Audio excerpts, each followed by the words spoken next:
بسم اللہ الرحمن الرحیم۔ تم نے کہا تھا یہ شادی نہیں ہوگی، شادی ہو رہی ہے۔ جمعے کو اس کا نکاح ہے۔ اگر یہ شادی ہو گئی تو میں تمہیں نہیں چھوڑوں گی، جان سے مار ڈالوں گی۔ وہ بھوکی شیرنی کی مانند دہاڑتے ہوئے نرالی بابا کی طرف لپکی۔ چپ، ایک لفظ اور نہیں۔ اب بولنے کی باری نرالی بابا کی تھی۔ کمرے میں دھواں پھیلا ہوا تھا۔ تم ابھی نرالی بابا کو جانتی نہیں ہو لڑکی، تجھے پتا نہیں نرالی بابا کے کام کرنے کا انداز کتنا نرالا ہے۔ یہ بابا لمحے میں منظر پلٹ دینے کی طاقت رکھتا ہے۔ تو اپنا محبوب پانا چاہتی ہے نا، وہ تجھے ہی ملے گا۔ بس چپ چاپ وہ کرتی جا جو میں کہتا ہوں، پھر دیکھ تماشا۔ نرالی بابا کی لال آنکھیں مزید گہری ہو رہی تھی، چہرے پر شاطر مسکراہٹ تھی۔ جمعے کو نکاح ہے، تم جمعے رات کو میرے پاس آ جانا۔ ایک عدد کالی بلی، یاد رکھنا بالکل کالی ہو، اور اپنے محبوب کی تصویر لے کر۔ نرالی بابا نے پرسرار انداز میں سرگوشی کی، ہاتھ ہوا میں لہرا کر جانے کا اشارہ کیا۔ وہ اپنی جگہ سے اٹھ کھڑی ہوئی، مگر آنکھوں میں امید کا دیا ٹمٹما رہا تھا۔ کہاں گئی تھی تم؟ پتا ہے میں کتنی پریشان ہو رہی تھی۔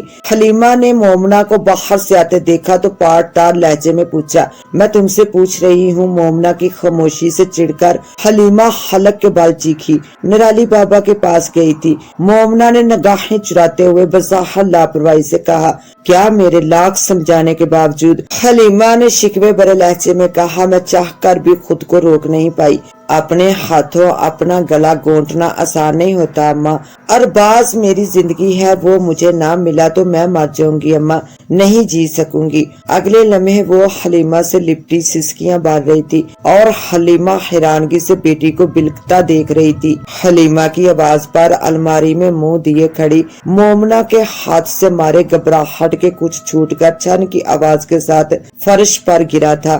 حلیمہ کی نگاہ فرش پر پڑی تو وہاں دو سنہری چوڑیاں چمک رہی تھی۔ اگلے لمحے وہ سوالیہ نگاہیں مومنہ کے چہرے پر گاڑے کھڑی تھی۔ فوراً سے پیشتر مومنہ نے سنبھلتے ہوئے جھک کر وہ چوڑیاں اٹھا لی۔ یہ تم اسے دینے جا رہی ہو؟ جانتی ہو کس طرح ایک ایک پیسہ جوڑ کر میں نے تمہاری شادی کے لیے بنوائی ہیں؟ اور تم؟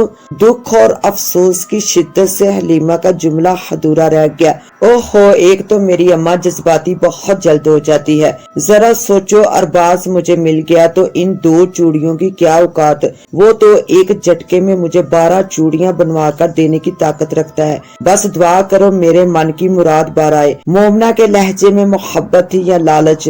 حلیمہ سمجھنے سے قاصر تھی۔ پیسوں کے لالچ میں محلے کے بچے اس کے لیے کالی بلی ڈھونڈ لائے تھے۔ وہ بلی کو چادر کے نیچے چھپائے وقت مقررہ پر نرالی بابا کے آستانے پر آ پہنچی تھی۔ موسم کے تیور خطرناک دکھائی دے رہے تھے، مگر آج یہاں آنا بہت ضروری تھا۔ وہ رکشے سے اتری تو ایک کتا بھونکتا ہوا اس کی طرف لپکا۔ وہ ڈر کر سہم گئی، بلی بھی ہاتھ سے چھوٹتے چھوٹتے بچی۔ باجی آپ جائیے، اسے میں دیکھتا ہوں۔ رکشے والا اس کے اور کتے کے بیچ آ کھڑا ہوا۔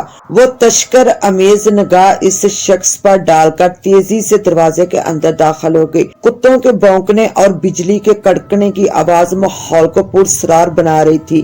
گرگا اسے دیکھتے ہی پہچان گیا تھا اور شاید اسی کے انتظار میں تھا۔ اسے ساتھ چلنے کا اشارہ کیا اور لمبے لمبے ڈاک برتا ایک طرف چلنے لگا۔ وہ گرگا کی قیادت میں راہداری میں ناپے تلے انداز میں قدم اٹھاتی نرالی بابا کے خاص کمرے تک پہنچ گئی۔ گرگا اسے اندر جانے کا اشارہ کر کے خود پلٹ گیا تھا۔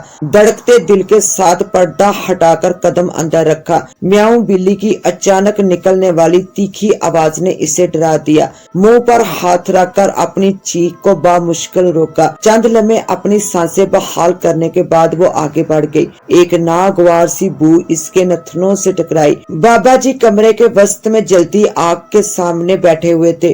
وہ خاموشی سے ان کے سامنے جا بیٹھی۔ نرالی بابا کے لب مسلسل حرکت میں تھے۔ چند لمحوں بعد آنکھیں جھٹکے سے کھلی، خون رنگ آنکھیں دیکھ کر مومنہ کا کلیجہ منہ کو آنے لگا۔